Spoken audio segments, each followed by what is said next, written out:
السلام عليكم ورحمة الله وبركاته. ازيكم يا بنات؟ عاملين ايه؟ يا رب تكونوا بخير وفي احسن حال. تعالوا النهاردة نعمل مع بعض الكوكيز من الحاجات السهلة والبسيطة ان شاء الله هنعملها في البيت، والمكونات كلها عندنا. يلا بينا نشوف هنعملها ازاي. معايا هنا نص كوباية من السمنة بدرجة حرارة المطبخ. ممكن نستخدم السمنة بتاعتنا من التلاجة، بس يفضل تطلع قبليها ب10 دقايق. تمام. وكمان معايا هنا نص كوباية من السكر البودرة. ممكن نستخدم سكر حبيبات، بس يفضل السكر البودرة عشان بتبقى في الضرب اسهل واسرع. المرحلة دي ببدأ ادمج السكر مع السمنة كويس جدا جدا بالمعلقة او بايدينا، بحيث انها تصبح كريمية بالشكل اللي احنا شايفينه ده. شايفين؟ بحركة دائرية مستمرة السكر بيدوب مع السمنة وبتصبح كريمية بالشكل اللي احنا شايفينه ده.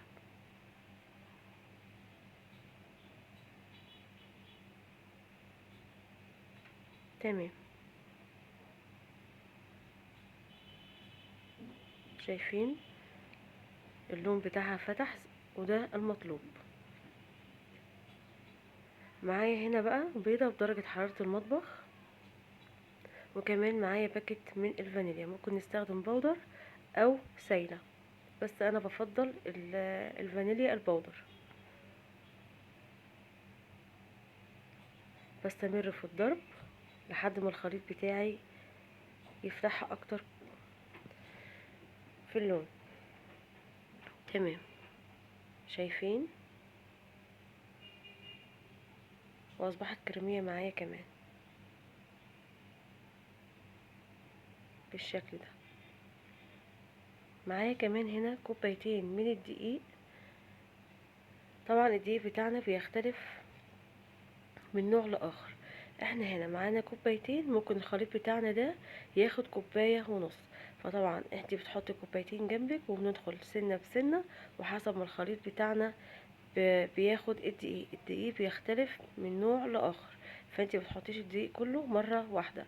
معايا هنا ربع معلقة من البيكنج صودا، مش بيكنج باودر. طيب لو مش متوفر البيكنج صودا بنستخدم معلقة صغيرة من البيكنج باودر.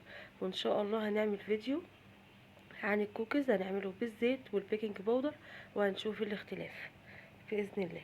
تمام. انا هنا استخدمته كوباية وهبدأ. تمام. انا هنا استخدمي كوباية ونص. تمام. انا هنا طبعا بعد ما عجنت العجينة بتاعتي كويس جدا بدأت اقسمها نصين زي ما احنا شايفين كده.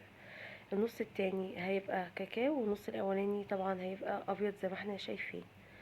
بدأت احط معلقة الكاكاو على الخليط. العجينة بتاعتي هنا طبعا بدأت تجف. هبدأ احط نص معلقة او معلقة من الشاي، مش اكتر من كده، وهدمج السمنة مع الكاكاو مع العجينة، ومش هحتاج حاجة تاني. تمام. هبدأ الم العجينة زي ما احنا شايفين. حلوة جدا. هبدأ بقى ادعك فيها لحد ما ياخد اللون المطلوب والمناسب.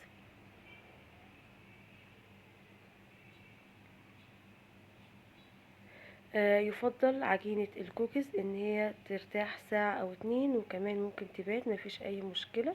انا بس ريحتها زي 10 دقايق، لكن من الافضل ان انتي تريحيها ساعة و2.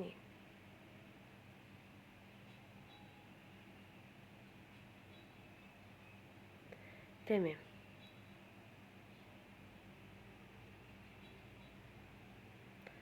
هنا بقى هجيب كيس او استرتش راب، اي حاجة متوفرة عندنا، وبعد كده ببدأ اغطي العجينة، وزي ما قلتلك سبتها زي 10 دقايق واشتغلت فيها على طول. تمام. هجيب بقى الصاج اللي هخبز فيه. بعد كده هدهنه دهنة بسيطة جدا من الزيت، مش كتير. وعندي كمان الشوكولات شيبس، ممكن تستخدميه غامق او فاتح. وبعد كده هبدأ اكور العجينة بتاعتي قد الليمونة بالظبط يا بنات، مش اكتر من كده لان هي بتفرش في الفرن. تمام. هبدأ هنا اشكل الشوكولات شيبس بايدي او اضغط عليها ضغطة بسيطة. هنعمل ده وهنعمل ده، واللي يريحك اعمليه.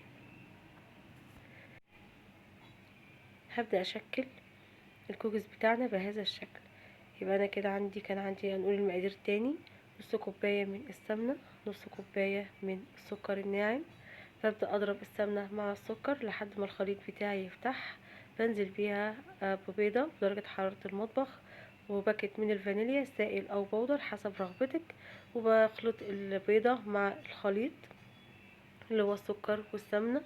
بعد كده عندي كوبايتين، بيستحسن ما نحطش الكوبايتين كلهم لحد ما نشوف الخليط بتاعنا هياخد الكوبايتين ولا كوباية ونص. يفضل ان احنا نحط الدقيق تدريجي يا بنات، علشان طبعا كل دقيق بيختلف عن الاخر. تمام. هشكل طبعا هنا شكلت صف من الفانيليا، وهبدأ كمان اشكل صف من البني.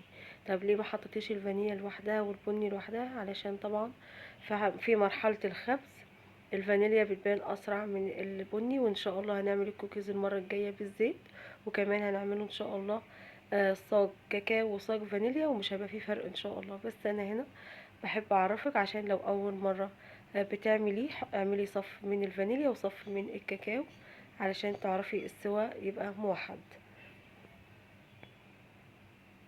تمام.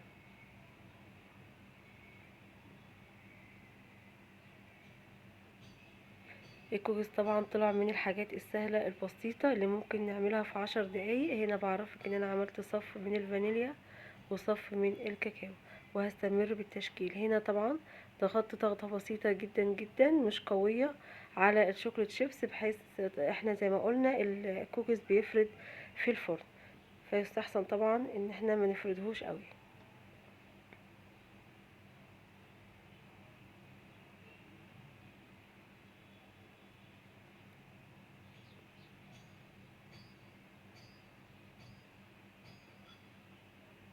تمام.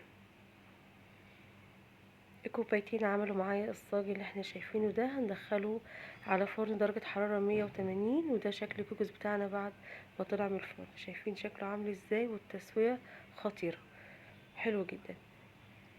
الكاكاو زي البني بالظبط، شايفين شكله حلو قوي. طيب هتقولي لي الكوكيز بيبقى مفروش اكتر من كده. تمام، ممكن نحط كوباية ونص من الدقيق، ما تحطيش كوبايتين.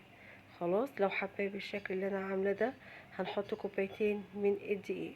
الطعم رائع، التسوية جميلة جدا، ولا اروع من كده. اهم حاجة، ما لو عجبك طبق النهاردة ما تنسينيش في اللايك واشتراك للقناة وتفعيل الجرس علشان يوصلك مني كل جديد. السلام عليكم ورحمة الله وبركاته.